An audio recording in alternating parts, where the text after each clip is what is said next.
चीनी कंपनी भारत में 23 शेल कंपनियां खड़ी कर 62,000 करोड़ रुपए चीन ले गई। इस कंपनी के डायरेक्टर भी चीनी नागरिक थे। करीब 30 चीनी नागरिक बिजनेस वीजा पर आए, लेकिन इसी चीनी कंपनी में नौकरी करते मिले। इतना ही नहीं, ये लोग जम्मू कश्मीर और लद्दाख जैसे सेंसिटिव इलाकों में भी घूमते पाए गए। इस कंपनी पर ईडी की जांच चल रही है, सरकार की नजर भी है। और फिर एक दिन उसी कंपनी को भारत में एक नया बिजनेस करने की मंजूरी मिल जाती है। पहली नजर में आपको लगेगा भाई हो क्या रहा है, लेकिन असली कहानी इससे भी काफी ज्यादा इंटरेस्टिंग है, क्योंकि ये सिर्फ वीवो की कहानी नहीं, ये कहानी है कि कैसे भारत अब चीन की कंपनियों से कह रहा है, ब्रदर बिजनेस करना है कर लो, बिल्कुल करो, लेकिन अब रूल्स हमारे होंगे, हमारी चलेगी। और इसी कहानी के बीच आता है एक नाम, डिक्सन टेक्नोलॉजीज। अगर आपने ये नाम पहली बार सुना है तो वीडियो खत्म होते होते आपको समझ आ जाएगा कि आने वाले 10 सालों में यह कंपनी भारत की सबसे बड़ी मैन्युफैक्चरिंग पावर क्यों बन सकती है। नमस्कार दोस्तों, मेरा नाम है करण शर्मा और आप लोग देख रहे हैं मेरी नजर से।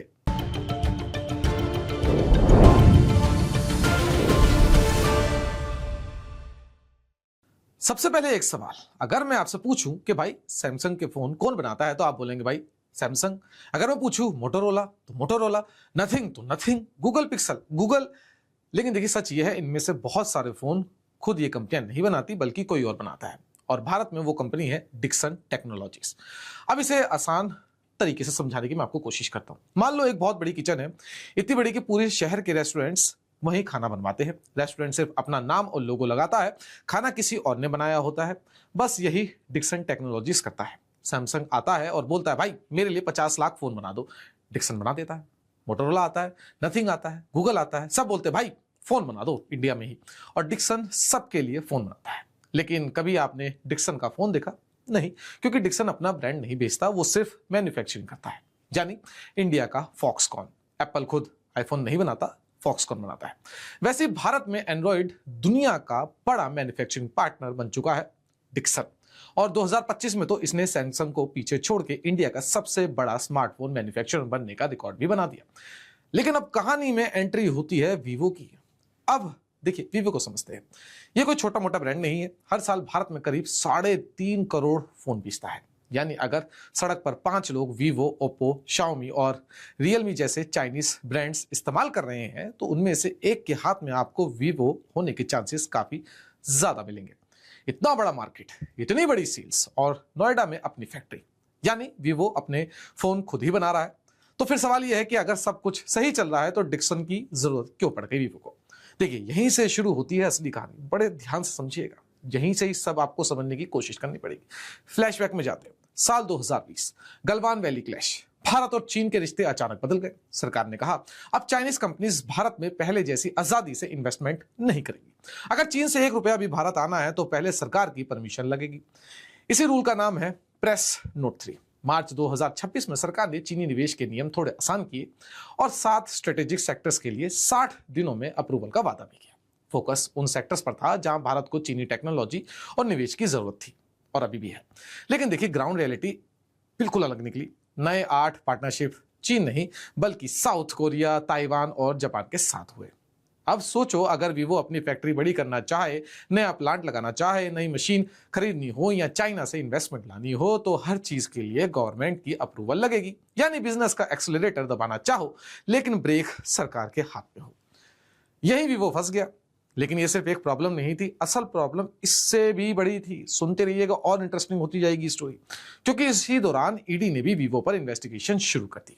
ईडी का आरोप था कि वीवो ने कई सालों तक भारत में बिजनेस किया लेकिन प्रॉफिट दिखाया ही नहीं, और भारत से हजारों करोड़ों रुपए बाहर भेज दिए। ईडी का दावा है कि करीब 62,776 करोड़ रुपए चीन भेजे गए। 2014 से 2020 तक वीवो ने भारत में 0 प्रॉफिट दिखाया। आप यकीन मान सकते हैं, इसलिए इनकम टैक्स दिया ही नहीं, लेकिन पैसा बाहर भेजती रही। ईडी के मुताबिक वीवो ने भारत में 23 शेल कंपनियां खड़ी की, जिनके डायरेक्टर चीनी नागरिक थे। करीब 30 चीनी नागरिक बिजनेस वीजा पर भारत में आए, लेकिन वीवो में नौकरी करते मिले। ये लोग जम्मू कश्मीर और लद्दाख जैसे सेंसिटिव इलाकों में भी घूमते पाए गए, जो वीजा नियमों का स्ट्रेट आउट उल्लंघन था। याद रखिए, ये ईडी के आरोप है, मामला भी अदालत में लंबित है और अंतिम फैसला भी आना बाकी है। लेकिन इन्वेस्टिगेशन इतनी बड़ी थी कि सरकार पहले से ही वीवो को लेकर एक्स्ट्रा कॉशियस थी। अब आप खुद सोचिए, एक तरफ प्रेस नोट 3, दूसरी तरफ ईडी की इन्वेस्टिगेशन और तीसरी तरफ बिजनेस बढ़ाने की जरूरत। अब वीवो करे तो करे क्या, इंडिया छोड़ भी नहीं सकता क्योंकि सबसे बड़ा मार्केट यही है, और खुलकर एक्सपेंड भी नहीं कर सकता क्योंकि अप्रूवल चाहिए।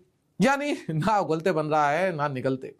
लेकिन फिर एक ऐसा आइडिया आया जिसने पूरा गेम ही बदल दिया। वीवो ने कहा अगर सरकार को चाइनीज ऑनरशिप से प्रॉब्लम है तो भाई कोई बात नहीं, ऑनरशिप ही बदल देते हैं। अब यहां ध्यान से समझिए क्योंकि पूरी कहानी का ट्विस्ट यही है। मान लीजिए आपके पास एक कार है, लेकिन पुलिस कह रही है ये कार अब सिर्फ इंडियन ड्राइवर ही चला सकता है, आप नहीं चला पाएंगे। तो आप क्या करेंगे, कार बेच देंगे? नहीं, आप ड्राइवर बदल देंगे, कार आपकी रहेगी, डेस्टिनेशन वही रहेगा, लेकिन स्टीयरिंग किसी इंडियन के हाथ में होगी। बस वीवो ने भी लगभग यही किया। उसने डिक्सन से पार्टनरशिप की और दोनों ने मिलकर बनाई एक जॉइंट वेंचर, मतलब एक पार्टनरशिप में इनकी कंपनी होगी। लेकिन ये कोई 50-50 पार्टनरशिप नहीं थी, यही सरकार का पूरा लॉजिक छिपा है। डिक्सन को मिला 51%, वीवो को मिला 49%, सिर्फ 2% का फर्क। लेकिन यही 2% पूरी कहानी बदल देता है। क्यों, कैसे? क्योंकि देखिए 51% मतलब मेजॉरिटी कंट्रोल, यानी ऑफिशियली कंपनी अब इंडियन मेजॉरिटी कंट्रोल्ड है, और यही वो पॉइंट था जहां सरकार ने भी इस डील को अलग नजर से देखना शुरू किया। तो अब सवाल आता है, आखिर 51% और 49% में ऐसा क्या जादू है? देखिए, बिजनेस में हमेशा पैसा ही सबसे बड़ी ताकत नहीं होता, कंट्रोल सबसे बड़ी ताकत होता है। जिसके पास 51%, आखिरी फैसला उसी का। यानी कंपनी में मेजॉरिटी वोटिंग, बोर्ड पर ज्यादा कंट्रोल, ऑपरेशंस पर ज्यादा कंट्रोल, और सबसे बड़ी बात, ऑफिशियली ये एक इंडियन मेजॉरिटी कंपनी बन गई। यही सरकार भी कंफर्टेबल हुई। अब इस पूरी डील को सबसे आसान एग्जांपल में मैं आपको समझाने की कोशिश करता हूं। मान लीजिए डोमिनोज इंडिया में 100 नए आउटलेट्स खोलना चाहता है, लेकिन सरकार कहती है भाई डायरेक्ट फॉरेन ऑनरशिप नहीं चलेगी। तो डोमिनोज क्या करेगा, वो किसी इंडियन केटरिंग कंपनी के साथ पार्टनरशिप कर लेगा। फॉर एग्जांपल मान लीजिए शर्मा पिज्जास। अब इंडियन कंपनी जो ये शर्मा वाली होगी वो 51% रखेगी, और डोमिनोज के पास जो शेयर होंगे वो 49% के होंगे। पिज्जा वही रहेगा, रेसिपी भी वही रहेगी, ब्रांड भी वही रहेगा, लेकिन किचन किसी और के कंट्रोल में होगा, इंडियन कंपनी के। बस वीवो और डिक्सन की कहानी भी बिल्कुल ऐसी ही है। अब आप सोच रहे होंगे मतलब वीवो ने अपनी फैक्ट्री भी बेच दी क्या? देखिए, पूरी तरह नहीं। असल में वीवो की नोएडा फैक्ट्री अब इस जॉइंट वेंचर के अंदर चलाई जाएगी। यानी फैक्ट्री पहले भी वही थी, मशीन्स भी वही रहेगी, लोग भी काफी हद तक वही रहेंगे, बस कंपनी का जो स्ट्रक्चर है वो बदल जाएगा। पहले फैक्ट्री सीधे वीवो की थी, अब फैक्ट्री उस जॉइंट वेंचर की होगी जिसमें मेजॉरिटी डिक्सन की है। यानी बाहर से देखने पर सब पहला जैसा लगेगा, लेकिन अंदर ओनरशिप पूरी बदल चुकी होगी। और यही इस डील का सबसे बड़ा मास्टर स्ट्रोक है। अब सवाल, इससे डिक्सन को भाई फायदा क्या मिलेगा? भाई फायदा तो बहुत बड़ा है। सोचिए, वीवो हर साल करीब 3.5 करोड़ फोन बेचता है, उसमें से बड़ी मैन्युफैक्चरिंग अब डिक्सन करेगा। यानी एक ही डील में करोड़ों फोन्स का ऑर्डर। इतना बड़ा ऑर्डर कि डिक्सन ने खुद कहा था अगर ये डील अप्रूव हो जाती है तो रेवेन्यू ग्रोथ में जबरदस्त जंप देखने को मिलेगा। लेकिन कहानी यहीं खत्म नहीं होती। सबसे बड़ी बात, ये जॉइंट वेंचर सिर्फ वीवो के लिए फोन नहीं बनाएगा, कल अगर कोई और ब्रांड आता है डिक्सन के पास तो उसके लिए भी मैन्युफैक्चरिंग डिक्सन आसानी से कर पाएगा। यानी एक ही डील और फ्यूचर में कई क्लाइंट्स। अब दूसरी तरफ वीवो को क्या फायदा मिलेगा? देखिए, सबसे पहले रेगुलेटरी रिलीफ मिलेगा। अब गवर्नमेंट सीधे चाइनीज ओन्ड फैक्ट्री को नहीं देख रही, बल्कि इंडियन मेजॉरिटी कंपनी को देख रही है। दूसरा, वीवो अब मैन्युफैक्चरिंग की टेंशन से काफी हद तक फ्री हो जाएगा। मशीन्स, वर्कर्स, प्रोडक्शन, मेंटेनेंस, इन सब की हेडेक भी उसकी कम हो जाएगी, और वीवो फोकस करेगा मार्केटिंग, सेल्स और नए फोन्स लॉन्च करने पर। इसे बिजनेस की लैंग्वेज में कहते हैं एसेट लाइट मॉडल। यानी खुद फैक्ट्री ओन मत करो, मैन्युफैक्चरिंग किसी पार्टनर से करा लो और अपना सारा फोकस ब्रांड पर रखो। आज दुनिया की बहुत सारी बड़ी कंपनियां जो भी हैं वो यही मॉडल फॉलो करती हैं। लेकिन अब सवाल देखिए, आपके दिमाग में ये जरूर आया होगा, क्या इसका मतलब ईडी वाला मामला खत्म हो गया? नहीं, बिल्कुल नहीं। यह बहुत जरूरी बात है। जॉइंट वेंचर अप्रूव होने का मतलब ईडी इन्वेस्टिगेशन खत्म नहीं हुई है। जो एलिगेशंस हैं वो अभी भी कोर्ट में है, इन्वेस्टिगेशन अभी भी अपनी जगह चल रही है। तो फिर सरकार ने अप्रूवल क्यों दिया? यही सबसे बड़ा नुएंस है जिसे बहुत कम लोग समझ पा रहे हैं। देखिए, सरकार शायद ये सोच रही है अगर वीवो वैसे ही इंडिपेंडेंटली काम करता रहेगा तो मॉनिटरिंग मुश्किल होगी, लेकिन अगर मेजॉरिटी कंट्रोल एक इंडियन कंपनी के पास होगा तो ओवरसाइट भी ज्यादा होगा, कंप्लायंस भी ज्यादा होगी और अकाउंटेबिलिटी भी। यानी सरकार ने शायद ये अप्रोच चुनी, कंपनी को बाहर मत करो, सिस्टम के अंदर लेकर जाओ। यही वजह है कई एक्सपर्ट्स इस डील को सिर्फ बिजनेस डील नहीं बल्कि पॉलिसी एक्सपेरिमेंट भी मान रहे हैं। लेकिन अब कहानी को थोड़ा बड़ा करते हैं, क्योंकि ये सिर्फ वीवो की कहानी नहीं है, ये भारत की मैन्युफैक्चरिंग स्ट्रेटेजी की कहानी है।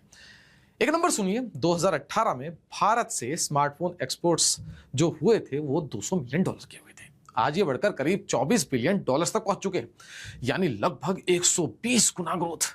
अब एक और शॉकिंग फैक्ट सुनिए, 2025 में अमेरिका को स्मार्टफोन एक्सपोर्ट करने के मामले में इंडिया चाइना से भी आगे निकल गया। अब सुनने में आपको अनबिलीवेबल लगता होगा, लेकिन यही हुआ है और इसकी सबसे बड़ी वजह है मेक इन इंडिया।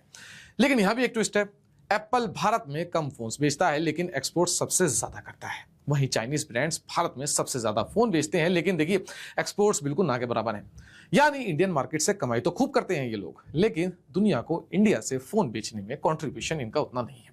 और सरकार शायद यही बदलना चाहती है। वो चाहती है चाइनीज कंपनी सिर्फ इंडिया में बेचे नहीं, बल्कि इंडिया से बनाकर दुनिया को भी बेचे। और अगर ऐसा करना है तो इंडियन मैन्युफैक्चरिंग पार्टनर्स की रोल और बढ़ेगी। यही डिक्सन जैसे प्लेयर सबसे इंपॉर्टेंट बन जाते हैं। आप सोचिए, अगर ये मॉडल सक्सेसफुल हो गया तो क्या होगा? क्या वीवो या फिर शाओमी, ओप्पो, रियलमी, टेक्नो, क्या ये भी फ्यूचर में इंडियन कंपनीज के साथ इसी तरह की पार्टनरशिप करेंगे? यही वजह है मार्केट इस डील को सिर्फ एक जॉइंट वेंचर नहीं, बल्कि एक टेम्पलेट की तरह देख रहा है। अगर ये मॉडल चल गया तो आने वाले सालों में चाइनीज स्मार्टफोन कंपनीज का इंडिया में बिजनेस करने का तरीका पूरी तरह से बदल सकता है। और यही इस पूरी कहानी का सबसे बड़ा टेक अवे है। ये सिर्फ वीवो की फैक्ट्री की कहानी नहीं है, ये सिर्फ डिक्सन की ग्रोथ की कहानी नहीं है, ये इंडिया की बदलती स्ट्रेटेजी की कहानी है। पहले फॉरेन कंपनी आती थी, फैक्ट्री लगाती थी, बिजनेस करती थी और काफी हद तक अपने रूल्स चलाती थी। अब मैसेज बिल्कुल साफ दिख रहा है, भाई बिजनेस करना है कर लो, लेकिन हमारी शर्तों पे करोगे। इंडिया में ग्रो करना है, वेलकम, लेकिन देखिए मेजर कंट्रोल, कंप्लायंस, ट्रांसपेरेंसी और रूल्स भारत के होंगे।